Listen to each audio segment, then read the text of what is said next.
right, well, good morning, everybody, and welcome to HAI here in Anaheim, California. Looking forward to a great show, and I'm sure we'll see all of you around the show throughout the week. It's great to be back here, and as you can see from the video, we've got a robust portfolio within Sikorsky, as we've had in the recent past, and these aircraft continue to be powerful instruments in the hands of our military and civil customers. You know, we serve over 30 international customers in addition to obviously the U.S. military and our U.S. civil-based customers. We've been an innovation company since we opened our doors. We're entering our 101st year. Last year, as you remember, we celebrated our 100th anniversary, and I think we had Sergei Sikorsky at the show with us last year. While he's not here this year, he certainly sends his regards. He's doing well. But we are in our 101st year and continuing to innovate around the portfolio. Our spirit of innovation aligns perfectly with our parent company, Lockheed Martin, and we've talked about that in the past. We try to advance scientific discovery, accelerate the delivery of transformative technologies to our customers. While I'm extremely proud of our first 100 years, I'm definitely excited to lead us into the next century of activity in Sikorsky.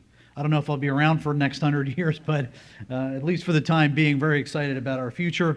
We're going to share a lot more with that with you today. Leon's going to talk a little bit about the commercial market here in a minute, and then I'll get back up and really cover the entire portfolio and also give you a preview of where we're going with some new products and innovations that we are looking at in our portfolio. So, Leon, I'm going to turn it over to you to kick us off.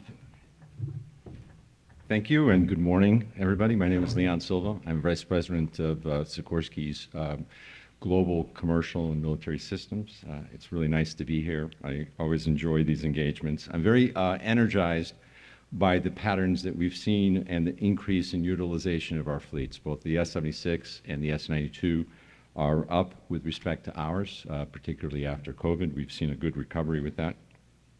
We also see an increased interest in our S-92A+, which is our next version of the S-92 platform.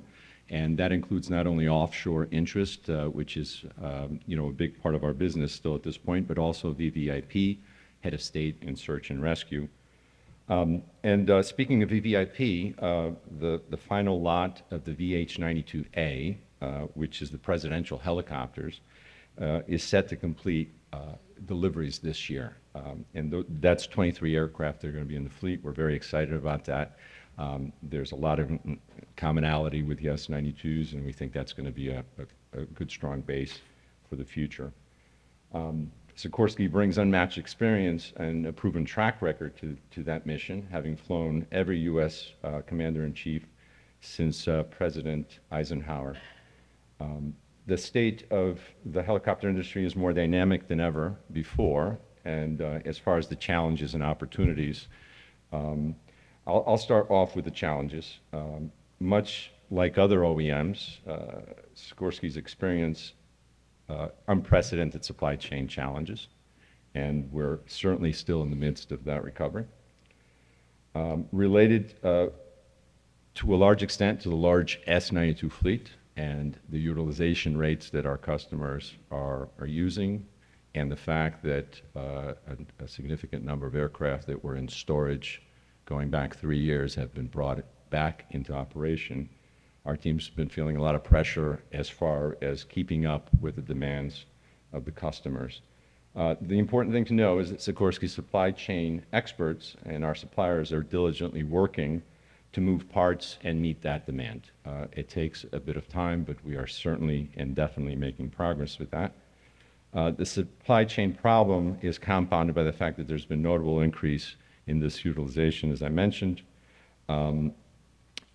Not only operational hours, but the aircraft that are in use are being used, according to our data, more so than ever before. Our Sikorsky supply chain experts are providing technical and manufacturing support to improve the efficiencies and increase production rates to recover back to world class levels as far as the supply chain goes. And throughout this show, our team is having conversations with our suppliers and working closely to find solutions that will benefit all the parties, particularly our customers. I can confirm that we continue these efforts as long as it will take to accelerate the deliveries of the pass-through parts to our customers as required. Let me talk a little bit about opportunities. And I'm delighted to describe the potential that we're seeing on the S92A Plus in the marketplace. I can attest that Sikorsky and Lockheed Martin are very committed to this commercial market. We think it's a robust and vibrant opportunity. Our commitment is demonstrated by our continued investment in the safety of the S92. We are investing in new product performance and in safety enhancements, including the additional features of the S92A Plus, which will be offered as a modification kit and available on new aircraft. The A Plus certification is projected to be completed in 2025. We had a really strong 2023 last year. We made a ton of progress. Really excited about that. And we already have some orders for those upgrade kits, and the next set of agreements is available for delivery in 2026. The heart of the S92A Plus will be what we call the Phase 4 gearbox. In the event of a loss of primary lubrication system in oil pressure, the gearbox provides the ability to return to base, capability of a range of more than 400 nautical miles. 400 nautical miles is a lot of hours, right? Sometimes these things get measured in minutes, but 400 nautical miles, a lot of hours. This gearbox has been validated to exceed the requirements for the FAA and EASA. And we validated this secondary lube system by removing all of the oil out of the primary system and operating the gearbox, and as I mentioned before, validating the ability to fly the aircraft effectively over 400 nautical miles. Sikorsky's made a large investment over the last 10 years also into the development of something that we call Life Plus. This is a technology that looks at the lifing methodologies that are associated with how long parts can stay on the aircraft. This is going to be really a game changer for our industry. You may recall that originally when the aircraft was designed back in the early 2000s and delivered, it was actually the recipient of the Collier Trophy Award, and that design was recognized all that time along. The focus on the design is paying off. The ability of having all the data that operates around the aircraft, the fact that we have over 2.3 million flight hours on the S92 fleet, and we are now well positioned to start leveraging that. And I think that's something that really, honestly, no one else can say to that same scale. So we have supplemented that information driven from the 2.3 million flight hours into validating and articulating new technology methodologies for fatigue life. You might be familiar with the standard approach is typically called the composite worst case. With the available data that we have, we're able to use loads-based lives and provide increases in that. We demonstrated that earlier this year by taking the main hub of the S92, which was previously lifed at 9,000 hours, and raising it to a certified level of 16,000. That's an increase of almost 70%. So Life Plus is currently being applied to the main gearbox housing as another example, which is another part that is one of our supply challenges, and is an important pillar of the S92A Plus. We'll continue to develop that. Life Plus is going to be a critical part of the S92A Plus, and it will be synchronized with that. But actually, in the meantime, we will be seeing benefits such as the hub that I described earlier along the way. So we anticipate that to be something that comes up every once in a while. Last year, we delivered 6 aircraft in the commercial segment. It was 1 S-76 VIP aircraft, 2 S-76 search and rescue that went to an organization in Japan, and 3 S-92 search and rescue aircraft that went to Korea. And these are all some of the most important missions, of course, that we have, bringing us back to our legacy. Paul talked about our 100-year history, and certainly our founder would have been proud of the work that we're doing at this point with the S-92, particularly in the search and rescue field. We are executing 3 contracts currently for S-92s. So although there is not a significant order book at this point, we continue to manufacture the aircraft. All of those are head of state aircraft. For your reference, we have 13 heads of state around the planet that already operate the S-92. We're very proud of that. A lot of those customers, you know, don't like talking a lot about it. All 13 of them are excited that they were there before the President of the United States, but better late than never, as they say. The next lot of significant aircraft that we're producing is under negotiation. We have several customers that we're actively working in order to capture that next lot. We remain very committed to the S-92 and to the requirements that we have from this very, very active fleet. We do about 14,000 hours a month on the S-92. In fact, I might have mentioned this last year, I can't remember, but sometimes when I reflect on it, every hour that we sit here, there's another 18 hours that is added to that 2.3 million. I'm excited about that. So lastly, I want to remind you that we continue to look for partnerships and extend the legacy and continue the future of the S-76. We see a lot of activity still on the S-76, even though we're not producing any aircraft. We're working with potential partners outside to extend that production. Let me transition over to the Firehawk. I wanted to highlight the Firehawk. We have a Firehawk on display in our booth, and we invite you to participate in that. That aircraft for over 20 years has proven to be the best attack aircraft for wildfires and all-around multi-mission utility vehicle. I want to invite you to the booth to check this aircraft out for yourselves. We expect to see continued demand for the Firehawk helicopter, particularly in the western states and with international customers. The new production S-70I and M Firehawk models bring enhanced safety and power margins, significantly reducing maintenance issues with support directly from Sikorsky. United Rotorcraft, who is also represented here, and our partner, modifies each of these Blackhawks with a water tank system that can drop up to 1,000 gallons of water onto a wildfire very, very precisely. A lot of science behind this. As an engineer, I'm very impressed by the things that they've developed for this. Current S-70I Firehawk operators include CAL FIRE, LA County Fire, San Diego Fire Department. 3 new Firehawk customers, Orange County Fire Authority, San Diego Gas and Electric, and Colorado's Division of Fire Prevention and Control, will receive 70M Firehawks after United Rotorcraft completes their fit out. I want to talk about also about artificial intelligence in firefighting, which is a very, very interesting technology that is getting a lot of attention. Sikorsky is working across the broader Lockheed Martin Corporation to further the development of advanced concepts that apply to the civil space, especially the use of artificial intelligence to assist with fighting wildfires. We continue to work with the U.S. Forest Service and the Colorado Division of Fire Prevention and Control to understand the challenges of forest fires, as well as build the tools needed to fight these fires in a smarter and faster way. As the heroes in our firefighting operator community well know, fire grows exponentially.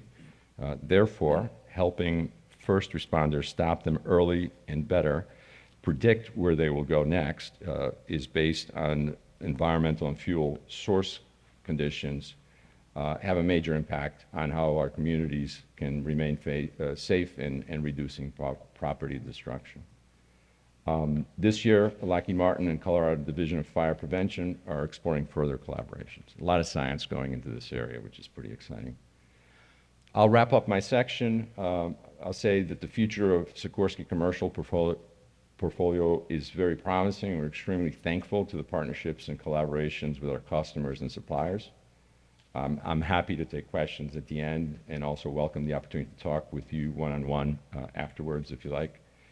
Please join us in our booth through the week for some of the more exciting events that we have planned in order to recognize our customers and partners across the industry. And I thank you once again for joining us today. And Paul, I'll hand it back to you. Yep. Thanks. All right, thanks, Leon. So as you can see, a lot has taken place over the last 12 months, and I want to take some time to really reflect on the last year and build on what Leon talked about. So in 2023, we delivered 69 aircraft, including the 6 that Leon detailed, the 3 S-76s and the 3 S-92s, so 69 in total. And we have a much larger number planned for this year. Now let me address, certainly I'm sure, a question that you'll have in the audience here.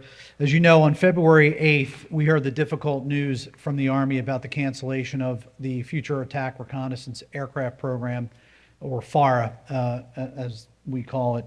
Obviously a difficult decision for all of industry to hear and absorb. But I think the good news coming out of that, particularly for Sikorsky, is that the Army has expressed their commitment to another multi-year procurement for Black Hawk. That would be the 11th multi-year procurement, which is pretty unprecedented for any program, let alone an aircraft program. That would take production, the current multi-year ends in 2027, so that would pick up there and take production through 2032 of the Black Hawk platform. In addition, the Army expressed their interest in modernizing the platform because it's going to be around until 2070 at least. And there's a lot of technologies that we can bring over from Future Vertical Lift that we worked on both for FLRAA and FARA that we're going to plan to bring into the Black Hawk to modernize it, to make sure it has an open architecture, to give it increased range and lift capacity that it needs to operate in the missions of tomorrow. So we're committed to obviously continuing to work with the Army and the soldiers there to have the capabilities to meet their increasingly complex threat environment and to further define what modernization of the platform looks like. But from a Black Hawk perspective, we're still seeing incredible demand for the platform. You might remember that last year we signed a contract with Australia in the beginning of the year for 40 Black Hawks, and we started delivering those aircraft very quickly last year. So they're already flying Black Hawk, and they're continuing to get deliveries from the U.S. Army through Sikorsky, obviously, to build up that fleet. And we're building up their capability to self-sustain, to train, etc. That deal was just under $2 billion for those 40 Black Hawk. In addition, you would have seen an announcement from Greece to purchase up to 49 aircraft, Black Hawk aircraft, and we're expecting to sign that contract here in the coming months, along with a number of other contracts this year, albeit somewhat smaller than the Australia and Greece contract, but we have a number of countries that are coming in with LOR for LOAs, to the U.S. Army to buy Black Hawk helicopters. We also announced our intention to participate in the UK's new medium helicopter program, and we understand that tender or invitation to negotiate is going to be released this week. So we look forward to reviewing that, and that's an opportunity for up to 44 new helicopters, of which we would offer a Black Hawk variant with significant content in the UK. And then late last year, you might have seen an announcement that we delivered 7 of our new generation S-70M Black Hawk helicopters built in PZL Mielec in Poland to the Romania Ministry of Interior. So 7 new aircraft for them to use in varying capacities. Those all have different types of upgrades that the MOI needed to operate. Moving on from the Black Hawk, obviously the CH-53K is a huge part of our portfolio. We are just on the front end of ramping that to full rate production. We have contracts through Lot 8 for that aircraft, and we're currently in the midst of proposing the next series of lots to the Marine Corps. This is a major growth driver for Sikorsky over the coming decade, and it has significant international interests. Of course, we already have Israel as a customer, and we're looking to continue to offer that around the world. Additionally, the combat rescue helicopter continues in full rate production in our facilities, and we're obviously looking to sell that internationally, and we've had several requests for pricing and availability on that aircraft for international sales. And then our MH-60 Romeo Seahawk is seeing a significant resurgence in international sales. And last year we were able to add Norway and Spain as 2 new customers for the Seahawk, which we think, quite frankly, is just simply the best ASW helicopter that's available on the market today. We see a number of countries that we already provide. So we provide obviously to the US, Saudi, India, Australia, Denmark, Greece, South Korea, Spain, and Norway. But we see many of those customers coming back for second buys along the way. In fact, Australia did sign up for a second buy of Seahawk helicopters. That global fleet numbered about 330 aircraft and 1 million flight hours in early 2023. So that's a pretty amazing milestone for that fleet. And of course, we are looking with the U.S. Navy to modernize that fleet of MH-60 Romeos as well. So we're going to continue to execute on our current programs, which is a pretty robust portfolio, and obviously continue to win new business, around the world. All of our platforms have a strong future, and obviously I'm very proud of our team that design and build these aircraft, and that'll take us into the future. You might also be wondering about X2. So what are we doing with X2? Well, despite this disappointing news in the U.S., we have had multiple international countries in Asia and Europe interested in the technology. We remain in dialogue with some of those countries about how this could proceed into a program for their next generation helicopters. We're obviously very enthusiastic. We remain very enthusiastic about the technology. We've invested over $1 billion, and we've had 15 years of flight testing on the aircraft, so we believe it's very mature. We've built, 4 generations of this aircraft. If you think of the first X2 that won the Collier Trophy and set a speed record, to the S-97 Raider, to the Defiant aircraft, and now to the Raider X aircraft, which is ready to push the start button here any day now. And we're working with the Army to see how far they want to take that before the funds run out on the FAR program.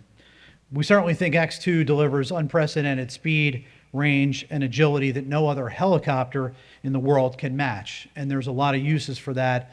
We certainly understand there's a lot of different technologies out there today, but we certainly believe that helicopters are going to continue to have a strong use in all the missions that they serve. So again, we'll continue to look for the international space and see where that goes. We're obviously also closely watching the NATO Next Generation Rotorcraft initiative and believe that X2 is definitely applicable for that. And we plan to participate in those initiatives. We recently won a contract from NATO NGRC to work on an open architecture study for them, for their next generation platforms.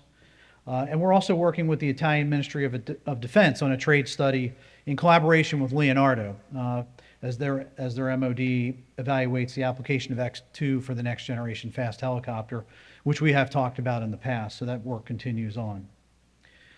So that's kind of our current portfolio. Let me talk a little bit about what's next. And I think many of you have heard about our Sikorsky Innovations group. It was about 15 years ago that we stood up that group, and they were focused on rapid development and prototyping of enabling technologies that we called Sikorsky Technology Pillars, or Tech Pillars.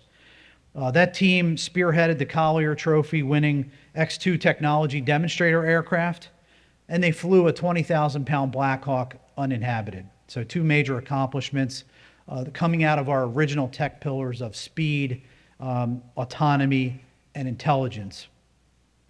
As we have begun to develop and build 2 new test aircraft, we're going to be focused on 3 emerging mission concepts in our tech pillars: advanced air mobility, agile logistics, and collaborative VTOL UAS. And I want to highlight a few of our 2023 accomplishments in the areas of autonomy and electrification and provide the vision for what's next at Sikorsky. So as you know, Matrix is our autonomy product. It's platform agnostic. It's an enabler not just for our platforms, but for the emerging advanced air mobility, or AAM, sector. And we continue to be in dialogue with a number of companies in that sector. Last year, we completed several firsts using our Matrix Autonomy Suite and have now demonstrated the capability on over 10 aircraft, including fixed wing, rotorcraft, and unmanned aerial systems.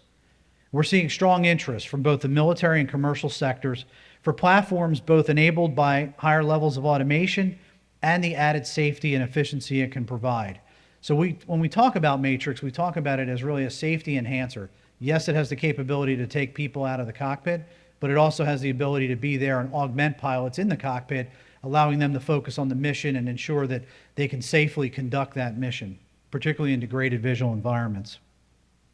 I also want to mention that last October, Sikorsky, DARPA, and NASA collaborated on autonomous flight testing at our Stratford, Connecticut facility.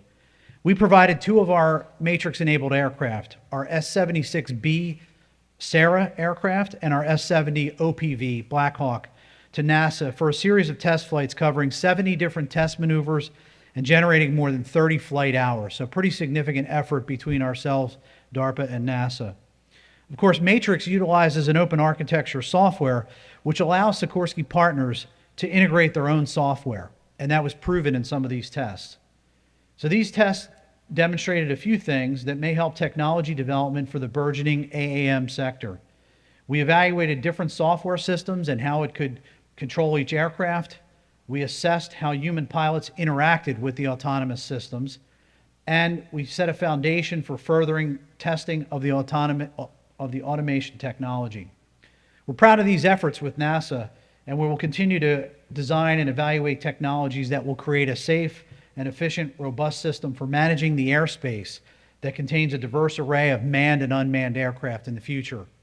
So we're not just concerned about the platform itself, but how these are going to operate in the airspace, and we continue to work with NASA, FAA, and others to ensure that there's a place for unmanned aircraft in the airspace. As we said from the outset, we've sought to make rotorcraft safer and more effective.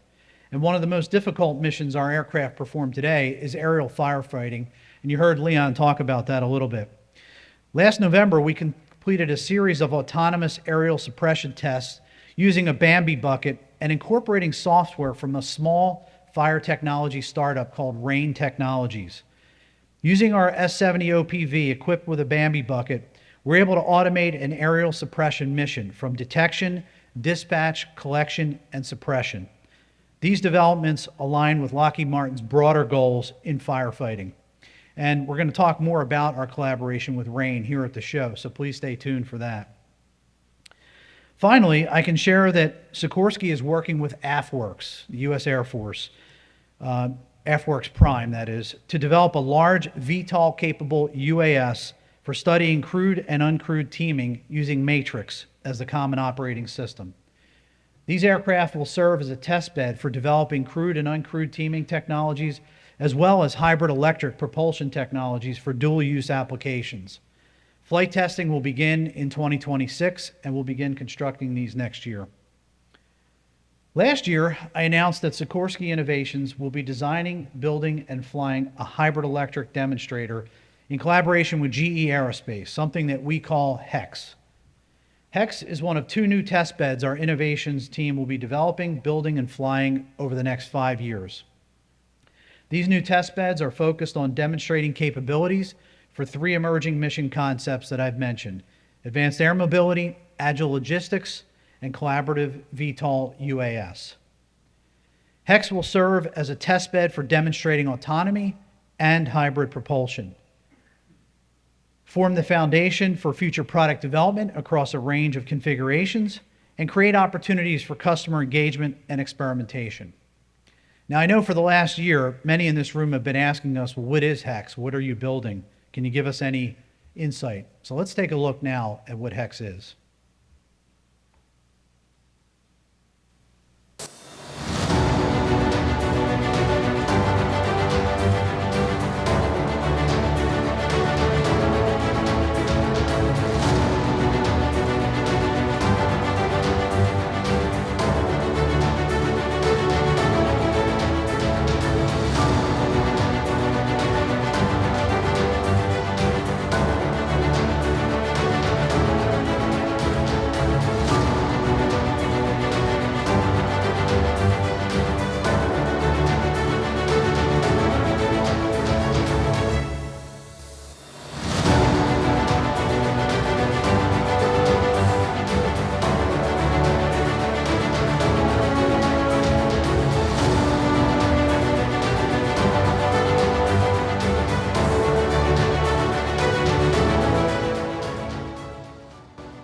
Well, as you can see, HEX is a tilt wing design, and we chose a tilt wing design for a few reasons.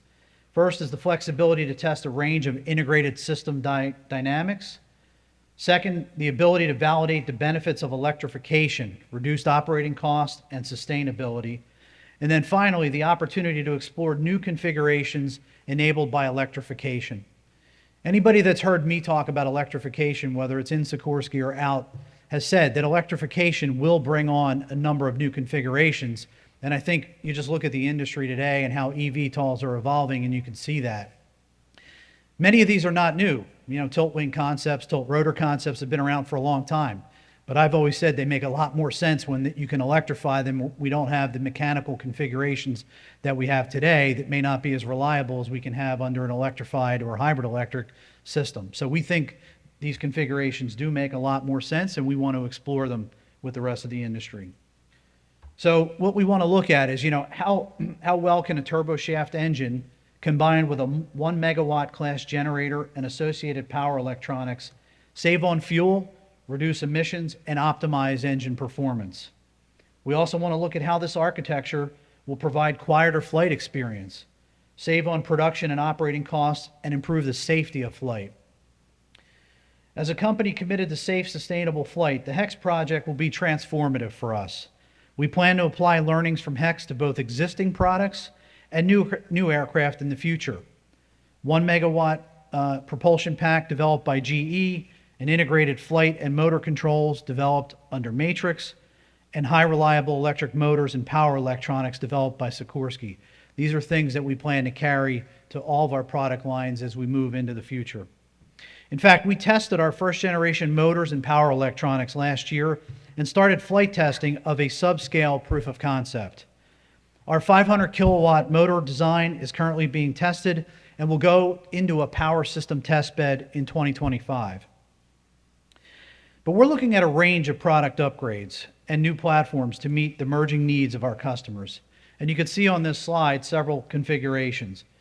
The conceptual aircraft represented are a range of dual-use hybrid electric offerings that look similar to our platforms, but also point to the transformative potential for electrification. Each of the test beds and concept aircraft incorporate a common suite of systems: safety-enhancing automation and flight controls for manned and uncrewed applications, sustainable and cost-saving hybrid electric powertrains, and advanced composite structures.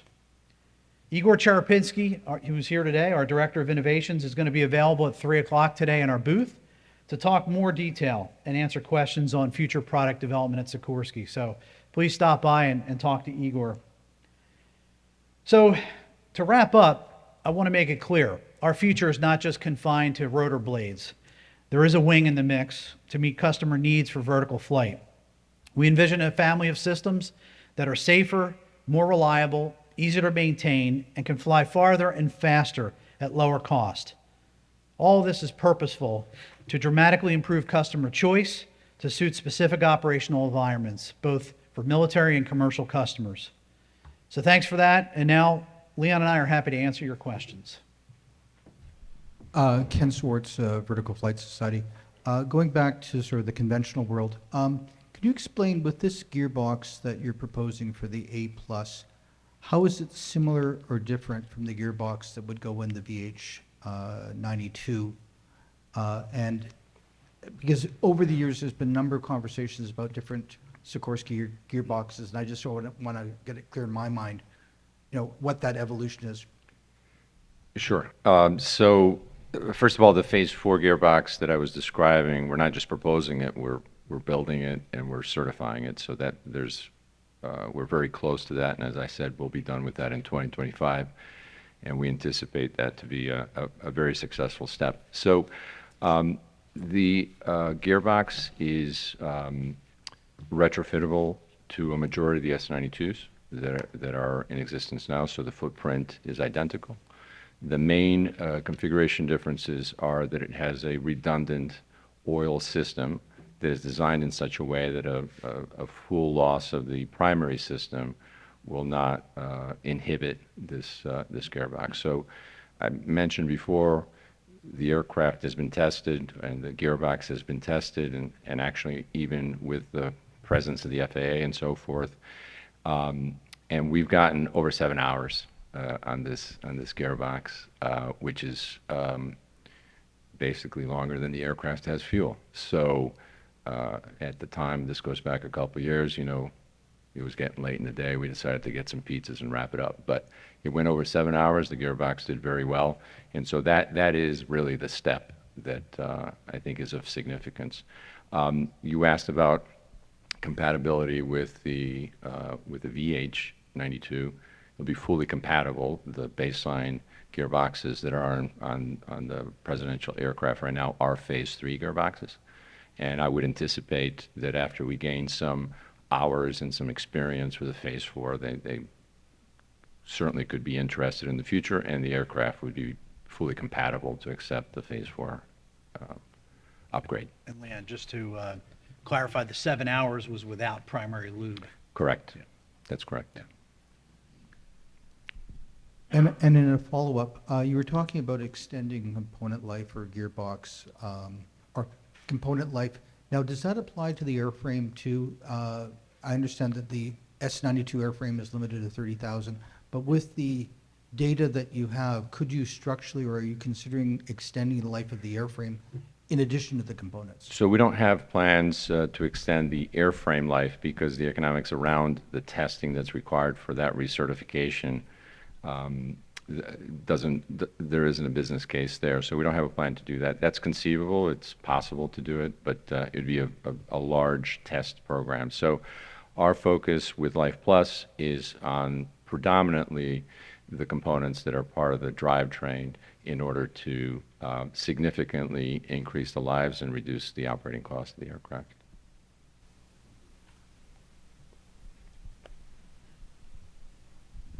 Hi, Dominic Perry from Flight Global. A couple of questions on the 92, almost inevitably. How serious a loss of trust do you think you've had between yourselves and the offshore helicopter community? And secondly, did you solve your issues around where you would build any future 92s, assuming you get orders? You asked about trust? Yeah. So we're actually expanding, I would say, a majority of our focus with the team on obviously increasing the parts availability in order to address the gap. But I personally don't believe there's a trust issue. We have very, very regular updates with our operators. We're very, very transparent. Jen Martone, who's our director of aftermarket, sitting in the room here, is spending a significant amount of our time. We've taken our customers and operators, even the leasing companies, to the supply base. We've shown them where the challenges are and where the bottlenecks are. So there is, I guess, a little bit of drama around it that I see written about it every once in a while, but it's interesting. When I talk to my customers, and I would invite you to do that, I don't think I have a trust issue there. I think they understand what's going on, and I think that we have been very, very transparent, and they are fully aware of the plans that we have in place. Things are slowly improving. And the reason why it's taking time is that we're talking about things that on a life cycle are long lead times, right? So it's all very understandable. With respect, your second question was? Where would you build the 92? So this comes up a lot. We've actually moved the location of the production of the 92 4 times since its original introduction. So it's really not a big deal. We have a lot of options. We haven't finalized that, to be honest with you. I think that once we sign for this first lot, which could happen at some point, I expect this year, then we would, at that point, finalize that decision. Yeah, I don't know whether you know. I mean, we move product lines around frequently. We've got 3 different final assembly lines for Black Hawk.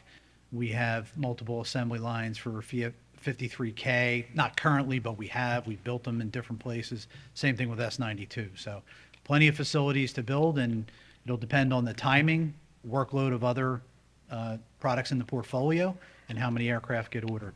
So soon as we make that decision, we'll let everyone know about that. What's the current lead time on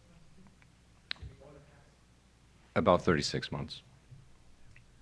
Sorry, Guy Norris from Aviation Week. Just another S92 question, if I may. Just in terms of the target for getting back to what you described, I guess, as world-class support, for that. Do you have like a timeline that you wanted to sort of target that? Yes. Getting back to that, and obviously much of it depends on your supply chain, getting that together. It does, but we're working very closely with them. We think by the end of the year, we will be through the major challenges and back on top. Okay, that's right. And then just a quick follow-up on S76. I know you've been looking for these, potential partners internationally, at least perhaps to continue, extend that. Poland has been in the mix, obviously, as well. Can you sort of say a little bit more about where you might extend that search for partnerships? Yeah, I can't be too specific, but we have actually extended our engagement with more organizations. There's actually more interest this year than it was in the past. And so what we're doing right now is kind of pausing for a second and trying to decide where our best strategic approach is. We actually have, I would tell you, more options now than we did last year, which I find kind of cool.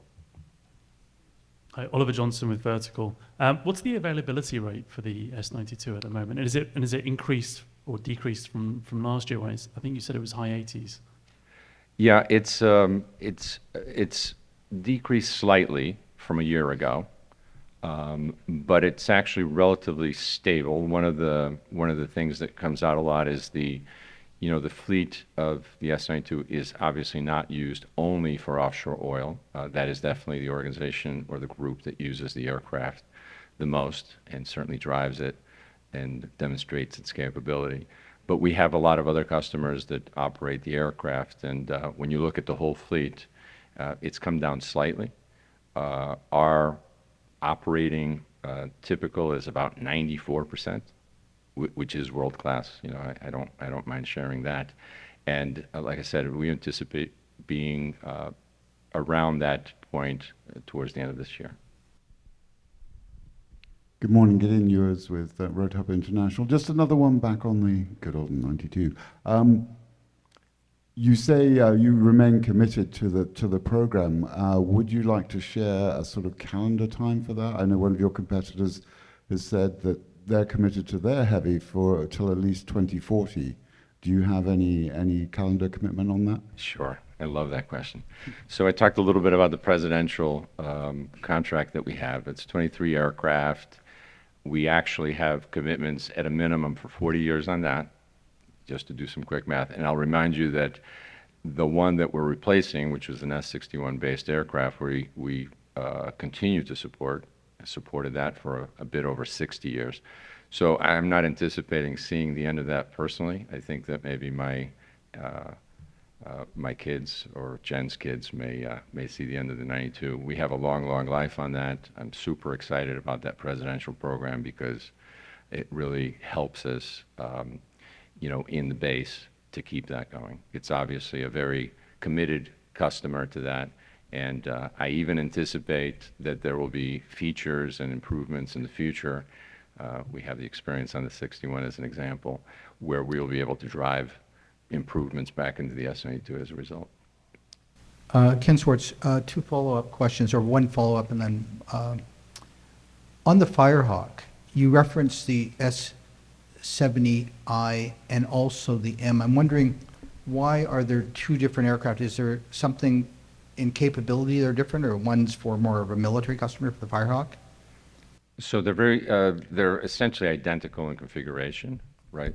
Produced at our PZL base, so that's where those aircraft have been coming from. Paul, I don't know if there's anything. Yeah, there's nothing fundamentally different between those two aircraft. And you mentioned international opportunities for the Firehawk. Could you talk a little bit about that? Yeah, there are a number of countries in Europe that are looking for firefighting solutions that have, approached us. So again, not going to give specific countries, but there is definitely interest in the Firehawk. Yeah, I mean, if you look at the fires in Europe, maybe that would give you an idea. Yeah. And in terms of the new technology, you showed a tilt wing. Could you tell me a little bit about why you're looking at a tilt wing? What are the advantages or the benefits? And do you see this just simply as a demonstrator project, or do you see this leading into an actual product? I would say it's a demonstrator for now, as we identify what sort of next generation requirements are going to be from our customers. But look, it's clear that customers want range and speed, right? We know that from future vertical lift, but they also still need the ability to do the missions that traditional helicopters do, and that's why we see both products having a role in our portfolio. So, It's, as I said, it's really is a demonstrator for now. It's a way to demonstrate electrification, which is where we think those concepts make sense, because you've reduced the complexity of a tilt wing or a tilt rotor when you've got an aircraft, even under a hybrid electric, which will have more mechanical components than full electric, but it'll still be a lot less than a traditional non-electrified aircraft. Hi, Howard Hardy with Flight Global. Following up on the demonstrator, just curious, will that aircraft be fully autonomous, or will a pilot be involved either in the cockpit or on the ground? Thanks. Yeah, certainly as we experiment with the aircraft, it'll be flown by a pilot, but it'll have the capability to be fully autonomous. So I just want to be cognizant of the next group coming in. We only have this room for 45 minutes. So 1 o'clock today in our booth with CAL FIRE for a Winged S Award. And then Igor Cherepinski will be in our booth at 3 o'clock to talk more about HEX and autonomy for anyone who's interested. So thanks again for coming, and we hope to see you throughout the show. Thank you very much. Thank you.